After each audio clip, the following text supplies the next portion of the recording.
Good evening, Facebook.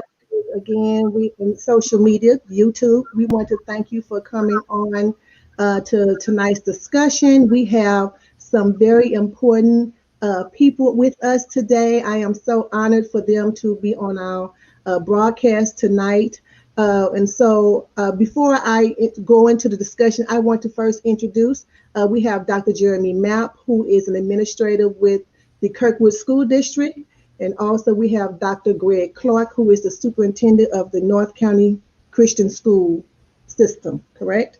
Yes. And also later on, we will be joining with us will be Dr. Art McCoy, who will come right into the broadcast. So gentlemen, I want to thank you for coming on tonight, and I really appreciate it. You're glad to be here. Thank you. Pleasure to be here. Good. So, Facebook, and I keep saying Facebook, we just started the JADASA live channel. So I'm going to have to continue to say social media. I want to let you know that, our platform, guys, the ones that come on, we are here with the 3 E's: educate, edify, and encourage the community. We are a community-based organization. Here we started out with women and children, but the community consists of so many, not just women and children, but just families, those that are attached to women and children and men. And so we are just here to uplift the community with information, anything that's going to help you move into a better situation than whatever that situation is. And if it's not you, you may know somebody that you can send our way. Also, if you need any assistance or help, you can reach us at jadasa.org. That is JADASA.org, and leave your message, and we will be sure to help you or talk with you. Or if we can't help you, we will certainly refer. So tonight's discussion, we want to talk about the platform of weeks later. And I didn't put 8 or 6 weeks because some schools started August 24th, some started maybe later. But so in the time frame between 6 and 8 weeks, we know is later. So we still want to talk about virtual schools and our kids. And so, first of all, tell me, what is the makeup of your student body? Is it virtual? Is it hybrid? Or how does it work for you guys now? Dr. Mapp? Yeah, I can get started. And I would speak a lot more from my personal my experience and everything, not so much as the work piece. And so, but we are we're getting ready to go back with our students. Our K-5 students that have chosen to return in person will be back on Wednesday, or excuse me, K2 will be back on Wednesday, and then K5 on next Wednesday, the 21st. And so we have not quite gotten all the way back into the building yet. Had some teachers back in the building today, and we are slowly making our way towards a return at the K5 level. Okay. And what about you, Dr. Clark? We've been back in school on campus since August 24th with an option for students to learn at home as well.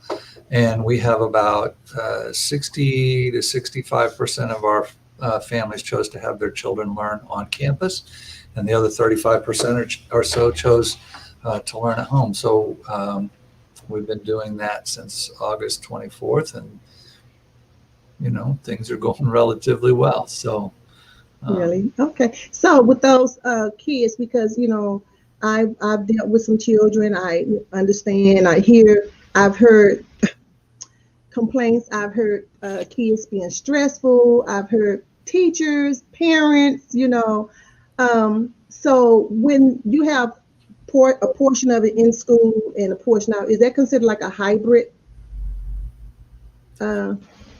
Yes, it would be considered a hybrid, but there's a couple of different ways that when you hear hybrid, there's a couple of different situations that could be. It could be that,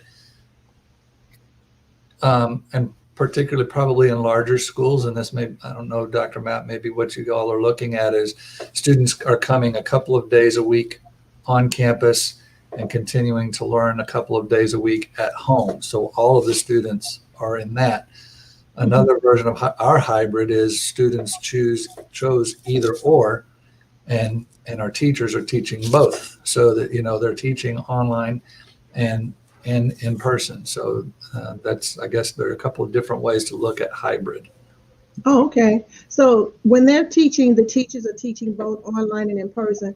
Is it the same group of body of kids, maybe like fifth grade, and they got maybe 10 that's on the computer that they're teaching virtually, and then they have maybe 10 sitting in the seats or something like that? For us, that's the case. One teacher, say at first grade, our first grade teacher teaching all of our first grade students. Some of them are in the classroom, some of them are at home, and they're using Zoom and Google Classroom as our platforms to do that instruction. So it is synchronous, meaning that they're teaching both groups at the same time, and the kids are learning directly from their teacher in that. Now, for our online students at the elementary level, they're not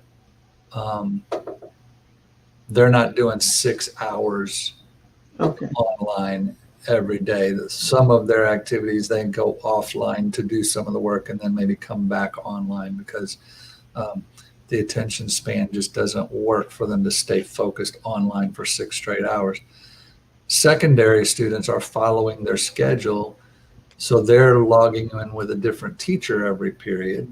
So that kind of breaks it up for them. They get their 5 minutes between classes and they come back in with a different teacher for a different class. So it is working almost exactly like their school schedule would follow. And again, seems to be working fairly well. And now from a teaching standpoint, there is more work involved in that, but we believe that doing it synchronously with both groups at once would reduce that teacher load somewhat, in that they're not teaching a group in person and then later going into teaching a different group online and spending double, doing double presentation each day. So they're doing their presentation all at once.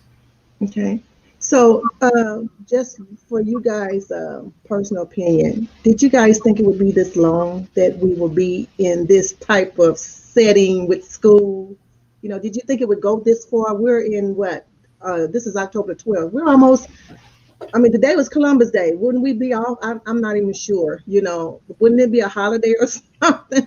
We're what, 6 to 8 weeks. So we're really close to almost Thanksgiving. Did you guys think that we would even be this far in this? And now we're going into the winter's month. So now, kids won't really be getting out to play, and even adults, because it's going to start getting cold. Did you think that? Yeah, we've had different reiterations of this, and I think ultimately it really just a matter of where you are, how bad it is, and so we saw as people continued to to be in the community, and we weren't able to contain the spread. It just kind of loomed on us all, and I don't know that I would personally say I expected it to be this long, but certainly it's more than, it's a matter of us being able to think about more than just ourselves. I think that's where the difference comes in, is that we've got to be able to take care of ourselves, and in turn of taking care of ourselves, take care of other people. And so when we have that as our mindset, I think it allows us to be able to look at it and think of it differently, and hopefully try to get on the other side of this sooner than later. Okay. I would say for me, on March the 18th, there was no way that I thought we would still be in this in October. However, when you really think about it, with a pandemic, it doesn't just vanish and go away. And so in reality, that initial say, well, we're going to close down for 2 weeks, or we're going to close down for 3 weeks, was probably maybe short-sighted on all of our, if we were thinking that of really what could come out of this. And so I think, we're just seeing the reality of, this doesn't just do what we want it to do. It is a virus, and it's out there, and the response to it is, as Dr. Mapp said, is trying trying to protect and prevent the spread and do what we can. And it presents a challenge, to be this long. But I would say that, I want to give credit to our teachers, and I think teachers across the nation and actually the globe for what they've done to step up and to change what they do, to change their approach, to do what they need to do to meet the needs of kids. Because we all just jumped in with both feet. Yes, some people might have dabbled in online learning. Some different schools had maybe more experience, but nobody did what we were doing, and everybody just had to kind of jump in. And teachers across the board did an outstanding job and showed why they went into it. That they didn't go into education for the wealth and the fame and the glory. They went in to teach kids, and they did that, and they found a way to do that, and they worked through the hard parts of it and adapted, and they went in not knowing how to do this. I mean, what's Zoom? I didn't know what Zoom was when we started this. I found out real fast, but we jumped in, and our teachers are continuing to do that. They're continuing to adapt because new challenges are continuing to come up. Technology, unfortunately, doesn't just work the way that we want it to all the time. Glitches come up, and we have to, we were used to handling situations that came up in the classroom, but now we're having to deal with situations that come up within our instructional platform and figure out a way to work around those. And our teachers are just doing an outstanding job with that. And our parents have been very flexible. Yes, I'm sure there's frustration. Sometimes that's been expressed, and it's understandable, but our parents have been very understanding and flexible and helpful and doing what they can to try to make sure that education works. And so we're doing our best in this, and I think that the people understand that. But and I will tell you that right now in October is 100 times better than it was in mid-March when we jumped into it. Yeah, in mid-March, it's like you're building a boat while you're in the water. That's true. You are. Yeah, so it's ironic. I don't know if you guys are on social media, but it was funny to see some of the comments of parents and talking about the teachers and we love you all, and it's like almost teachers are like and I'm not equating them to the healthcare workers, but yeah, parents, it's almost like they see educators, not just teachers, but administrations, educators, they see you in a different light now, because now they're having to be at home with their kids and just see some of the things that they may not have known if they, at work and the kids at school and stuff. So, they may get reports and hear it, but to actually see it themselves. And some of those social media posts would be just hilarious. It would just be like, wow. I say, teachers going to end up getting a raise one day. Yeah. A big raise, And so one of the things I've heard come across, they said if, kids, if they go back to the school, they was thinking about maybe, how some classes the kids would rotate. Mm-hmm. Instead of that, they would keep the kids in the one room, and then the educators, the teachers would rotate. Mm-hmm. That's kind of, I guess, keep down on the tracking or something like that. Yeah. And so had you guys even thought of that as well? Because I was like, oh, that would be kind of, that's kind of neat. That's definitely a big part of being in person for us. We are what we call, they're basically students are in cohorts. And so that means that they will be with that group of students as much as possible throughout the day. And so they don't mix cohorts. There would be teachers that would mix if there was a need to mix. And so students are in those cohorts and with the students that they are initially with throughout the entire day. I listened to that segment before. I really, I think of that idea that it takes a village, and one of the African philosophies that I knew about, but talked a little bit more about this summer at a Leadership and Racism Institute that I was able to attend was, the idea of Ubuntu, the idea that I am because we are.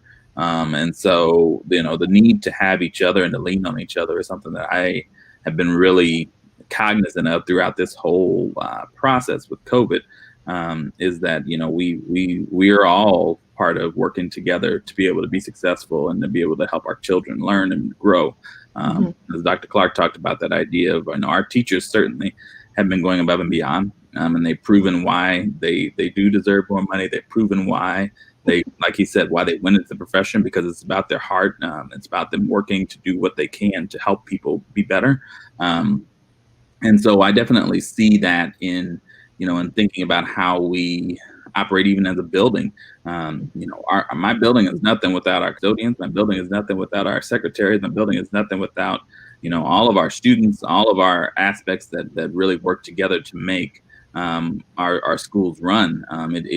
No one part works alone. And so, we all work together, and that's how we're able to support kids. Awesome.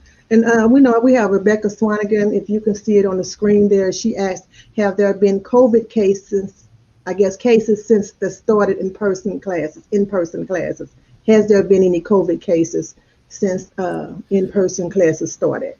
At our school, we have not had any cases with teachers or students with COVID. We have had typical students stay home or go home not feeling well. We have our protocol for dealing with that, but it has not been COVID related, fortunately, and we've been able to continue. Now we're prayerfully continuing with that continues to be the case. Now I'm aware of districts around the area that have dealt with COVID cases, and they've followed the guidelines and the protocols and the contact tracing and those procedures to identify those that might have been impacted. And then they've taken the steps that are required to do that. And fortunately, that seems to me, I mean, I'm not in every district, but it seems to be working in those cases to get things back, and control, to keep it from ballooning and spreading like it obviously could if we ignored it and didn't take steps to do that. So, I think people, again, are just being cognizant and doing what they can. But again, we have not experienced that. Now, I want to explain our situation too. We are a small private Christian school. We have 200 students. Now, last year we had 285. So you can tell there was a big impact. We're down almost 30% in enrollment, primarily due to COVID and the financial strain and the different things that go with private school.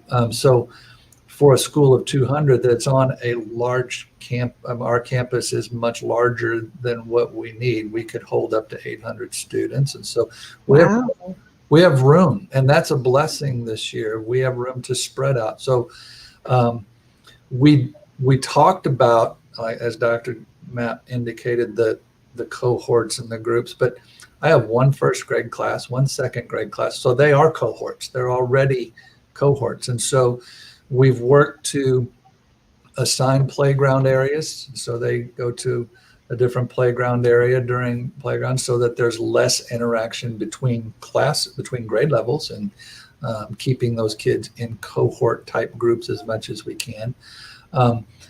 We talked about the idea of the teacher, for example, the art teacher or music teacher traveling to the classroom, but again decided that we had the ability to create some time between groups and do some cleaning and sanitizing before the next group came in. So we had the ability to do that.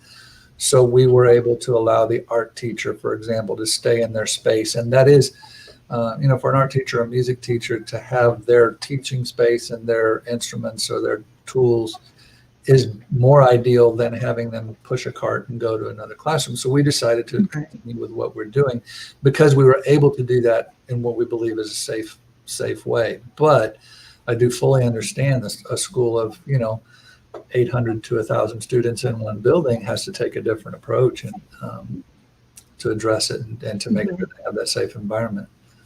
With schools with that size, I kind of heard that there were going to be like A-day, B-days or something, breaking it, to break it up.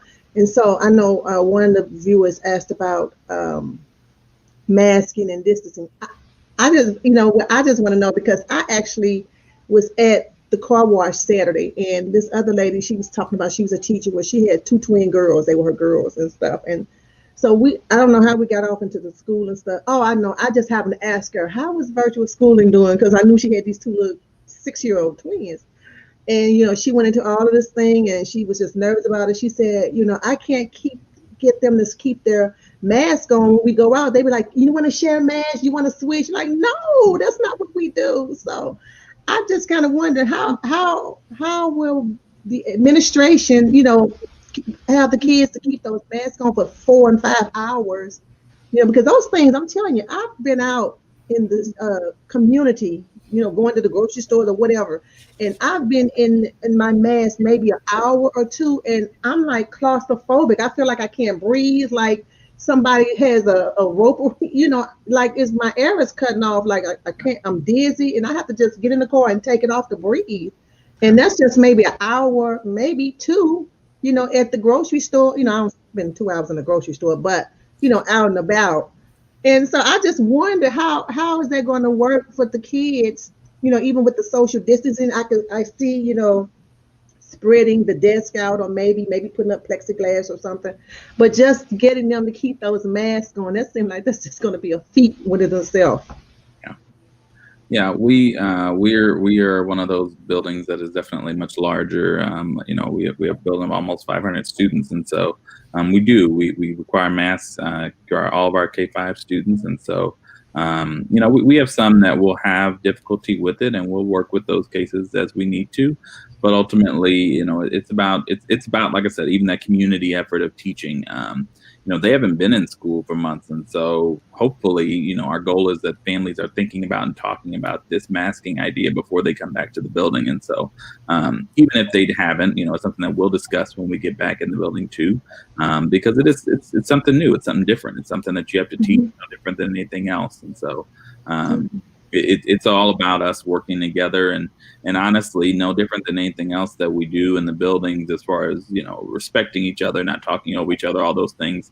It's modeling it. And so all of our adults will wear masks, all of our adults will distance. Those are things that as we model, as we talk about it and have those conversations, we're hopeful that our students will fall in suit with that as well. Okay, because I was thinking about, they haven't seen each other since March, 12th, 13th or something. They haven't seen each other. And the first thing they, run, because even when you at church, before they actually shut the church down, we would go and hug, and we was like, no, because it's just a human factor to want to greet somebody. Yeah. And I just feel like, boy, this is going to be, especially little kindergartens and pre-K and first grade and second grades, and hi, Miss Bennett, and you like, no, and then, you don't want to hurt the little kids' feelings, but, so you just kind of wonder about, how all of that is going to play out. I know it's going to be a lot of conversations and a lot of talking, but the first thing they do, they want to come up and hug you, especially if they haven't seen you physically in 6 months? Absolutely. It's to them, that's like forever. Mm-hmm. And so the first thing they're going to do is try to hug you and stuff. So those are just some of the things, I've heard some of the people talk about, and I've even kind of wondered myself, even with my 2 kids, my 2 grandkids, my son and his wife, they're in the Lee Summit School District. And so we were there, I don't know, for some reason, when before this, it had to be in the pandemic, because we was there to see the new house they bought. And so we went out there and all masked up and stuff. And we was there for 4 hours and came back. And I said, so how are the kids doing? Now, my grandkids, not because they're just my grandkids, but they're in Montessori schools for the gifted and stuff like that. So they're, they speak different languages. So, I'm thinking, I done sit back almost like I'm going to hear a good report. And my daughter-in-law, she said, oh, Mama, she said, we have failed. I was like, what? Because she works, my son works, and she's like, we cannot sit down with them on this, okay, first of all, they're 5 and 8. We cannot sit down with them at Zoom because we're at work And the only time, you know, when we can talk to them is when we on breaks or lunch, and we got to hurry up and run over there to see what they're doing and try. And so they had done no work. And so, you know what, I have to say that I was a little biased, you know, because I'm thinking, okay, you know, they're kids, they're good kids, they know to do their work, they love school, you know, we're not gonna have any problems. The ones that's not doing the work is the one. But that dispelled that, you know, my bias. It crushed it because I was like, oh my God, what? You know, she's like, we bombed. We haven't done it. She said, you guys telling me, you guys need to figure out a way to get us these kids back to school because we can't do it. We're at work, you know. And so that really opened my eyes because, you know, hearing it from my daughter and my son and daughter. And so now I understand that's what a lot of parents are going through because, you know, me and my husband, we're empty nesters. Nobody's here but me and him. So I didn't think of, you know, that just didn't cross my mind. And how they was just, you know, stressed, and she was stressed, and she felt bad, and she felt like she was a bad mother, and because she felt like she was neglecting them because they wasn't going to getting the schoolwork done, but she couldn't do it because she was at work. She was sitting at a computer. Yeah. And so I was like, wow, you know, I, you know, kind of popped myself on the hand because I'm like, wow, I didn't think of that. And so to kind of go into the, you know, segue into what I do want to ask, you know, what are some of the social and emotional effects that you guys have witnessed from, let's start with the students, you know, because, yeah. So she said, this is the case with many working parents. Yes, Nina, you're absolutely right. Some of the social emotional effects, because I've actually seen a straight A student last year on Zoom session. I mean, like do nothing. Like, turn your camera on. I need to see you. Or are you there? Turn the mic on. And it's like the isolation is not good for this long of a period, you know, their social skills. And it's like that, you know, he's just a different person than in school. And so I realized it just by looking at it and looking at this particular person, this kid, to realize this is affecting this person, you know. And so I just wanted to get you guys take. I mean, have you even witnessed that just by watching their interaction online, or just hearing them, you know, saying, you know, when are we going back to school? I hate being here, and, you know, I'm tired of being in the house, or, you know, whatever. I've heard it all. So I just wanted to get your, you know, but I've heard it from one student. You guys got many students. I think there, you know, that runs the gamut of experiences. I think every parent probably has experienced things they never thought they would, but they've had different experiences. For some children, the online learning seems to be a way that they tend to thrive more, and other students that thrive at school. Mm-hmm. The online may send them into a tailspin because it doesn't fit them well. And so it's kind of unique, I think, for every student, but we are hearing from mental health professionals and others that it's having an obvious impact, not only on abuse and those types of situations, but on depression and anxiety and those kinds of things. And I know our students were very excited to be back. Those that are online and those that are in person, because they were excited to be back interacting with their friends, with their teachers. And I think being able to do it in the way that we're doing it has allowed us to give that interaction also to the students at home. And I think that's important. They need that. Mm-hmm. And we've been able to give them at least the level of interaction through, you know, the video conference call, a video conference class, and that kind of thing. And it gives them the opportunity to talk to a student, to talk to their teacher. And I think that's just been a big thing for them. You ask what I've seen. I've seen students that are typically very outgoing be much more reserved. maybe timid, maybe cautious, for obvious reasons. I mean, they've heard or been taught we need to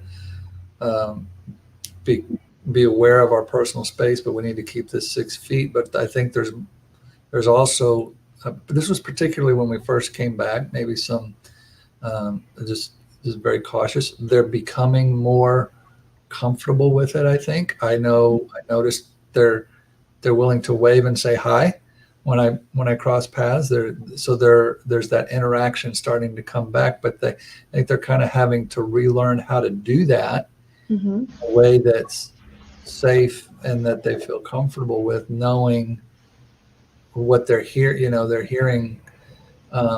And children sometimes they do hear, and sometimes they don't tell you they're afraid, but it is, they are, and they're maybe hiding that and boxing that in.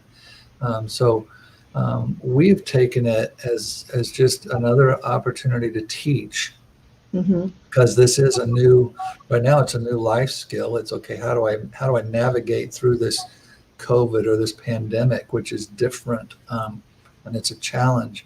The mask, we are requiring our students to wear them, but we're not treating it, if they have it down, we're not treating it as a disciplinary consequence. We're treating it as a teaching moment.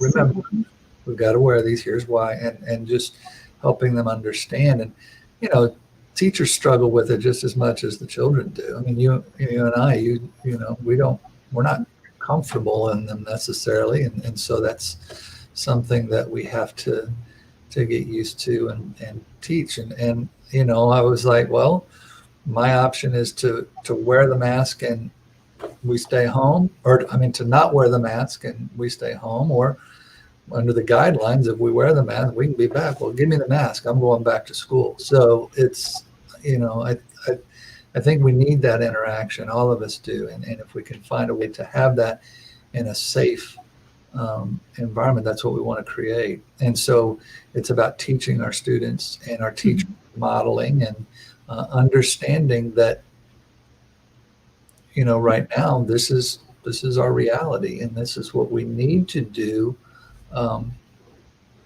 to be at school and to have a safe environment for everybody to learn in. So with the teaching, and I just thought about, there's this lady, she makes masks and she would give them to teachers and stuff. And now that thought just came to my mind, you was talking about teaching in the mask. She needs to put a little slit in the mask, so you can, when you're talking, it's not like you're talking in the mask, so you're breathing your own, you're breathing in your own breath and not having, fresh air, because if you're talking that much in the mask, you'll probably start getting dizzy or something. So I just thought that I might have to tell her that, when the teachers come, when the school opens up and teachers are teaching, maybe you need to put a little slit in the mask, so when we're talking, we're still covering our mouths. Well, that's wrong. Scratch that social media. Nope. I was gonna say that's the business entrepreneurship mind that was rolling right there. So scratch that. It's a great idea from one standpoint, but I don't know that it upholds the integrity of the mask. So yeah. I just thought about that. Yeah, no, that was the entrepreneur mind rolling right there. So no, that's scratch that one. So there's someone said, do teachers have support meetings that are stressed? Because we know the teachers are stressed as well. Because the thing about it, I've talked to teachers who actually have, even one of the administrators have a 6-year-old. So now they're at school trying to work, and then they got their kid that's at home. And I was asking one of the teachers, how does that work? And he's like, she's sitting right there, and got her earphones on so she wouldn't hear him or to be distracting. But it was very hard, it's very stressful.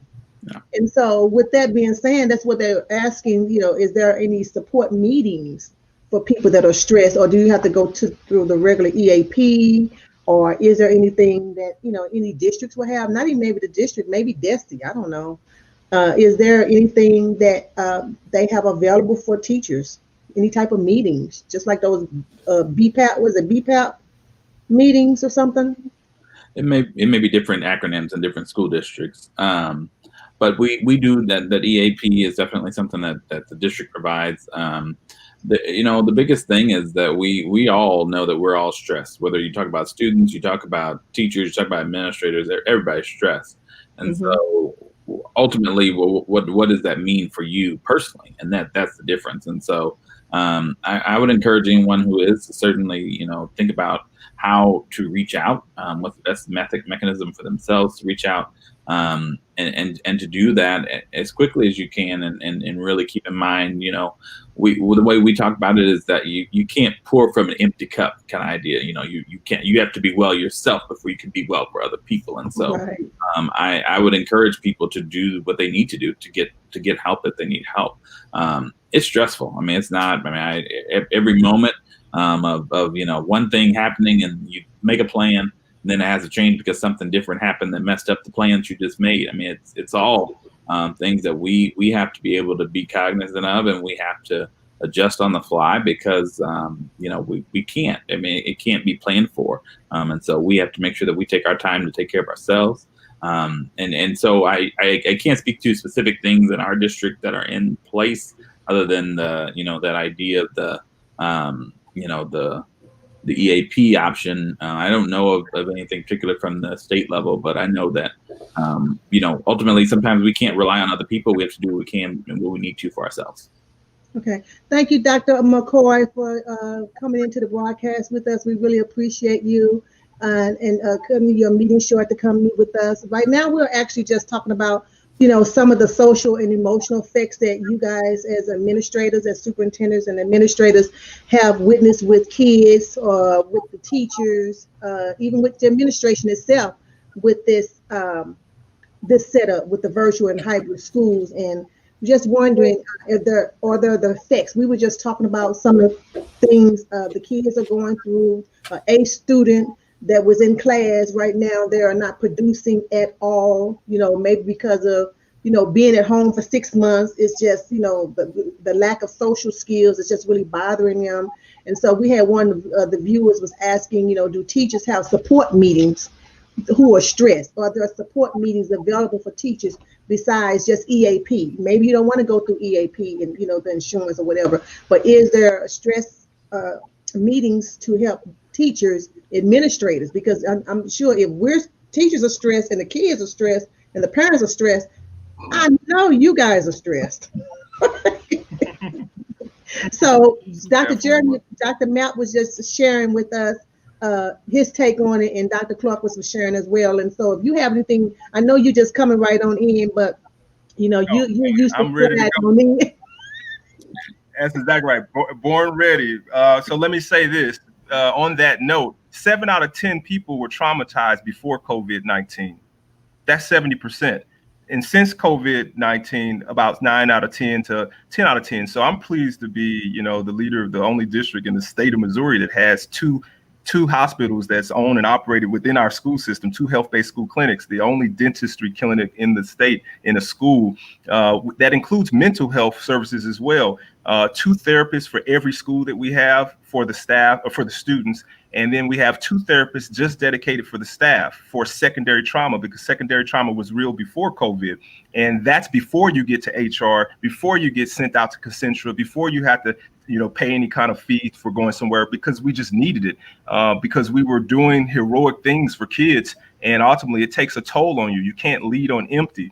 But then after the death of a kindergartner 15 days into school, 2 school years ago, we added another program called Parent-Child Interaction Therapy, where Dr. Joan Luby, the chair of the psychiatry department of Washington University, we literally took $600,000 from the Children's Hospital, paid parents $500 per child to go through 12 weeks of therapy, intense therapy on how to reestablish boundaries, bonding, as well as a beautiful blend of learning and earning and growing together as a family. Then we gave that same training to teachers, teacher-child interaction therapy. It turned into a study. We were expanding it to the top 1,000 neediest families in the city of St. Louis. And then when COVID hit, all of that stuff was innovation before COVID. Now it's desperation during COVID that people desperately need it. They desperately want it, and it's just enough to continue to meet the needs. So we have our benchmark assessments done, and we've seen that the kids who are learning virtually have not lost any learning. Actually, 5% of them are doing better than they were in in-person school, particularly at the middle school level, because that's the level in which you're most distracted, the level in which you have hormones going up and down. So if you see a boy, you're like freaking out. And so now to have a screen, it eliminates a lot of that drama. And then the introverts feel like they got an even playing field because they're not scared of you. They don't see your big size, your stature, and they don't feel intimidated. Now they feel like they can jump in too because it's just a screen. And so it's like a video game. So there are some upsides, but it is some serious downsides. We also saw people who had anxiety, isolation, where they did not want to come out. They isolated themselves. They also had some depression, some individuals who were the A-type personality who need people and thrive off of those compliments, like, you know, your hair looks so beautiful, that kind of stuff. They were becoming like, you know, really lost. And so that's why we took the position.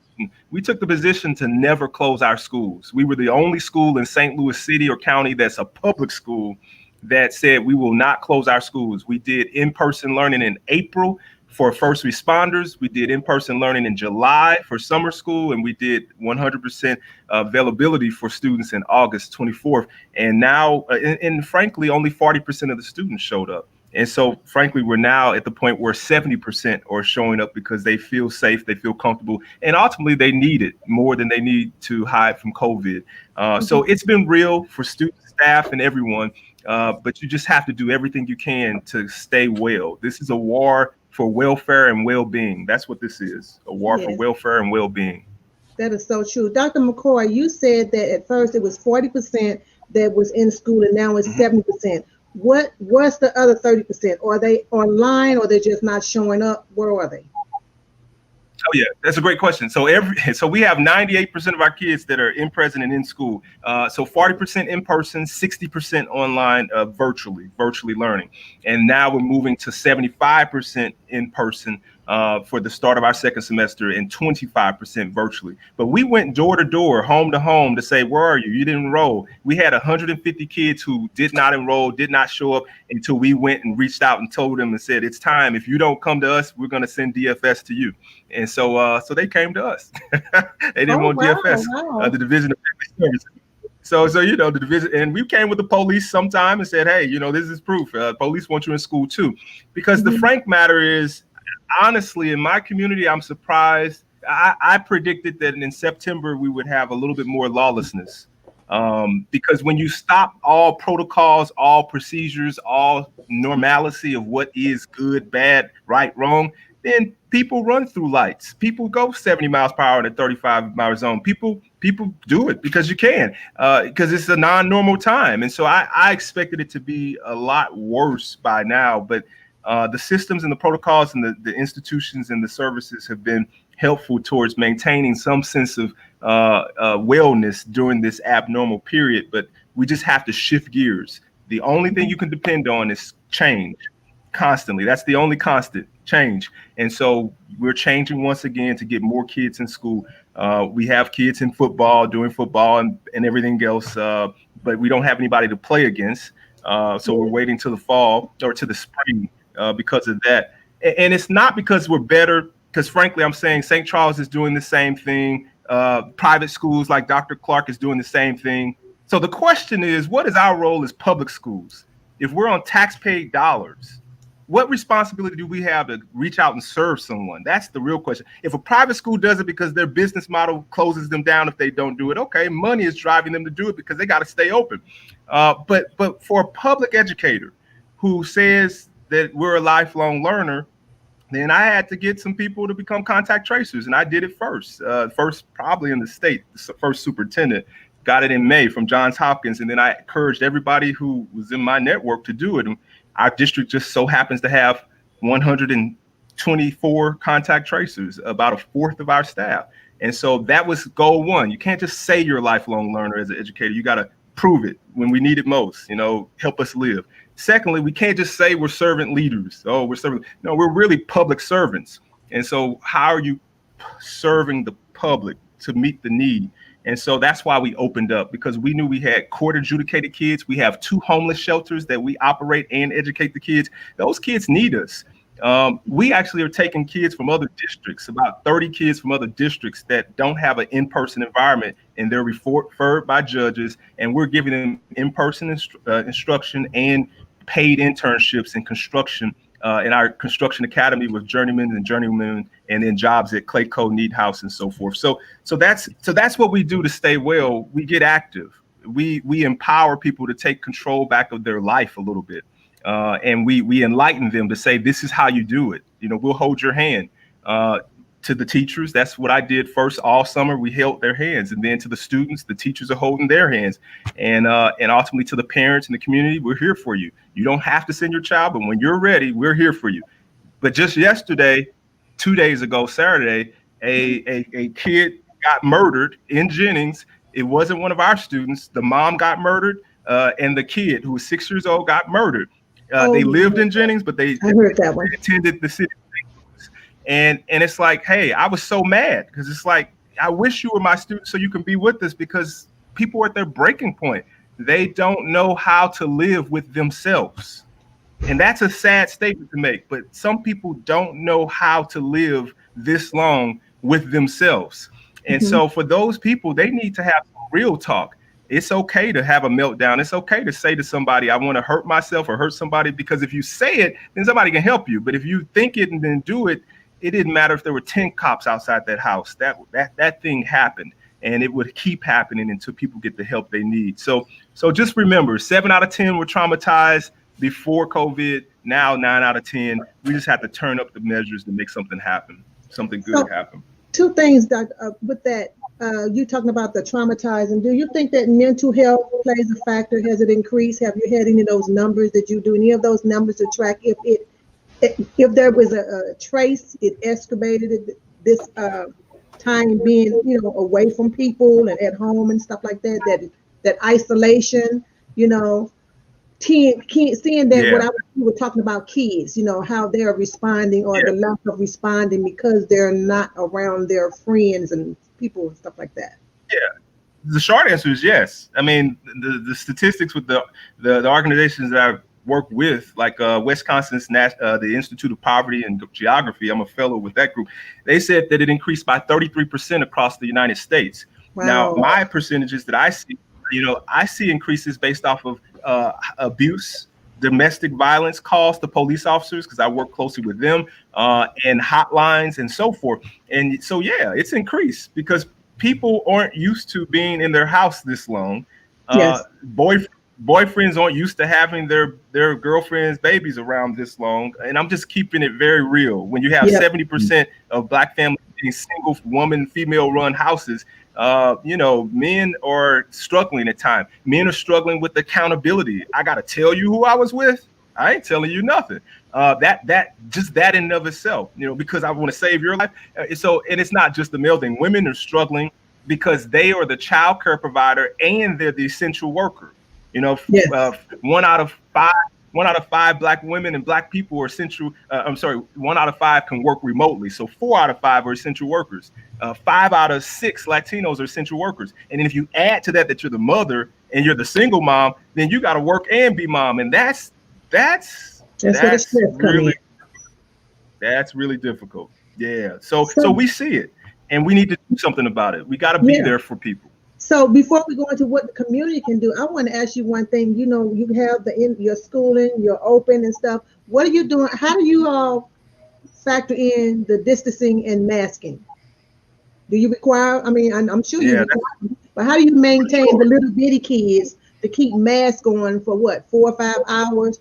And I mean, are the desk spaced 6 feet apart, or how does that work? What do you guys do? Yes. In July, we had 12 feet apart and everybody wore masks. In August, we had everybody with masks and everybody 6 feet apart. We have 10-to-1 in the classroom ratio overall. At most, we have maybe 13 kids in a class at most, but our average is 10-to-1 district wide. So it's enough space. Our square footage is 800 square feet in a room. We set a rule of 30 square feet for every person. You must have 30 square feet of space for yourself. So that's how we made our class sizes go up to 13. If it's a large space, up to 16. So the short answer is yes. But the deal is, everybody's got to get in where they can, because everybody's learning how to do this new thing called schooling during COVID. So we have a list of rules. I made the plan. It was the first approved by the county health department in May after contact tracing. And it was a one-pager. That was the deal. I didn't want this cute education stuff. I wanted a third grader to be able to read it and get it. Stay 6 feet away, wear a mask, wash your hands 6 times a day, like the Army, 6 times a day for hygiene, making sure that you have ventilation. That's the regulation of the hospital, making sure you have a change of clothes, just like the hospitals. Being on the hospital board of BJC, I knew what the doctors did to deal with COVID, and I just used a lot of those practices, changes of clothes and so forth. Thermometers, temperature checks at every building, which is helpful for the adults. They're mounted on the wall. You got to go through it to come into the building. It unlocks the door. You can't get through without it. Oh, wow. Screeners.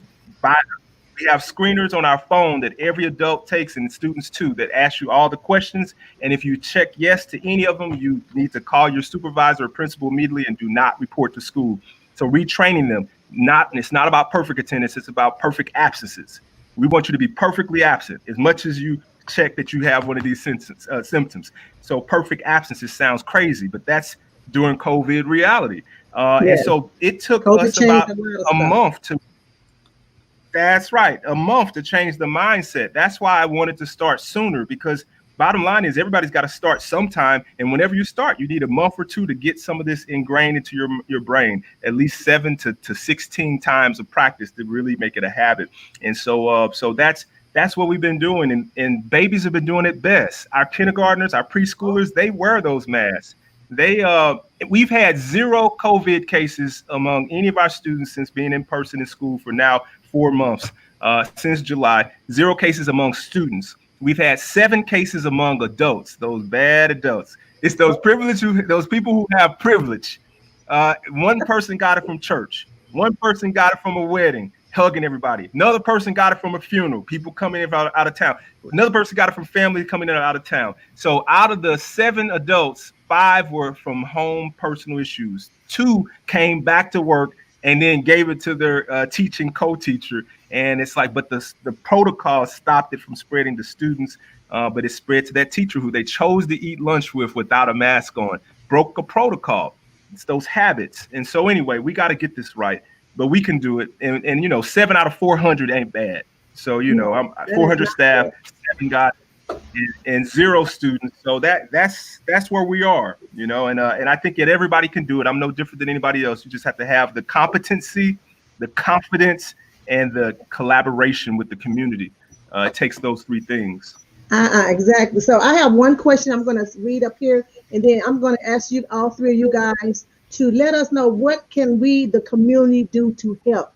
Because it's a community thing. We're in the community, and then I'm going to let you go. It's 6:53. But Nina said have the issue of shortening the number of hours students have to sit in a lecture type setting during virtual classes, or class structure in class. I'm not sure how that, or class structure in class. Yes, less lecturing. It should have been gone anyway, but less lecturing. So the kids only need like 1 hour of screen time if they're learning virtually, and the rest is one-on-one tutoring. Maybe 2 hours at the high school, or 3 hours in one-on-one tutoring. Honestly, Dr. Clark is in the private. He knows that's what private school do. Dr. McCoy, is that 1 hour total for the school day? Is that what you're saying? If they are a baby, that's as small as it gets for a preschooler, first grader, that's virtual. If they're a high schooler, maybe 3 hours, but 3 hours max. The rest is about action. Do the work, call a friend, get hands-on.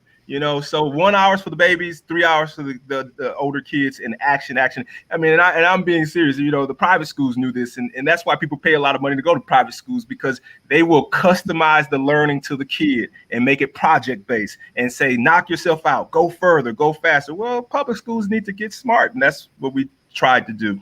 We took a note from private schools. Awesome. So I'm going to ask you, I'm going to go around table and ask you guys, what can we do as a community to help? Dr. Mapp.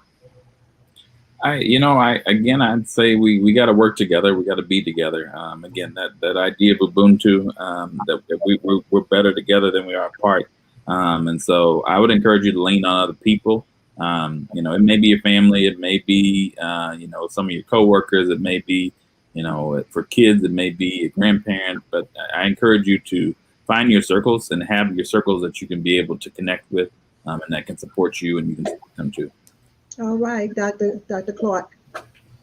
I think Dr. McCoy alluded to it. And Jerry, Dr. Mapp, is the same of it's working together. I'm gonna, as a Christian school educator, I'm gonna bring out some scripture here in Philippians. It talks about we've got to think of others as better than ourselves, and I think it's there's this thing of unity but also of humility and service, of looking out for others. And so it's not about me and what I want, because I mentioned earlier, I don't like wearing a mask, but I'll do it here so my kids can be at school and we can be here.